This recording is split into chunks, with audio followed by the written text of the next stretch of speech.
ഭീകരാക്രമണത്തിന് പിന്നിലെ സൂത്രധാരൻ ലഷ്കർ എ തോയ്ബയുടെ കൊടും ഭീകരൻ സൈഫുള്ള കസൂരിയാണ് എന്നാണ് വിവരം. ലഷ്കറിന്റെ ഡെപ്യൂട്ടി ചീഫും പാകിസ്ഥാനിലെ പെഷവാർ ആസ്ഥാനത്തിന്റെ തലവനുമാണ് പഹൽഗാം ഭീകരാക്രമണത്തിന്റെ മാസ്റ്റർ മൈൻഡ് എന്ന് വിശേഷിപ്പിക്കുന്ന സൈഫുള്ള കസൂരി.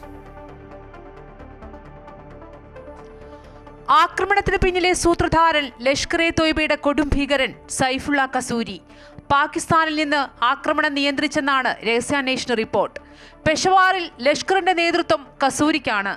ജിഹാദി പ്രസംഗങ്ങളിലൂടെ യുവാക്കളെ ഭീകര സംഘടനകളിലേക്കും സൈന്യത്തിലേക്കും റിക്രൂട്ട് ചെയ്യുന്ന കസൂരി പാക് സൈന്യത്തിൽ വലിയ സ്വാധീനമുള്ള കൊടും ഭീകരനാണ്.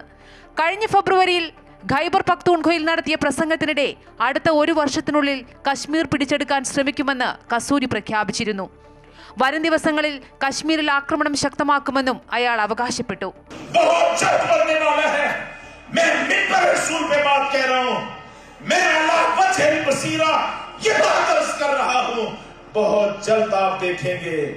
മുംബൈയിലെ 2008 ഭീകരാക്രമണത്തിന് ചുക്കാൻ പിടിച്ച ജമാഅത്ത് ഉദാവ എന്ന ഭീകര സംഘടനയിലും കസൂരി പ്രവർത്തിച്ചിരുന്നു.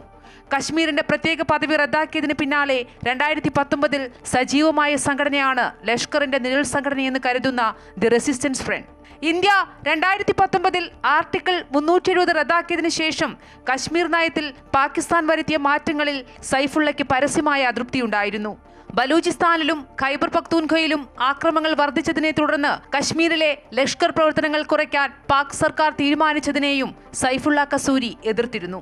ഉന്നതനായ ഒരു ലഷ്കർ നേതാവ് സ്ഫോടനത്തിന്റെ ബുദ്ധികേന്ദ്രമാകുമ്പോൾ ആക്രമണത്തിന് പിന്നിൽ പാകിസ്ഥാൻ കേന്ദ്രീകൃതമായ സംഘടനകളുടെ വ്യക്തമായ ആസൂത്രണമുണ്ട് എന്ന സൂചനയാണ് നൽകുന്നത്. TRFനെ മുന്നിൽ നിർത്തി ലഷ്കറെ പോലുള്ള സംഘടനകൾ പ്രവർത്തിക്കുന്നു എന്ന വാദത്തിനും ഇത് ബലം നൽകുന്നു. News desk, Amrita TV.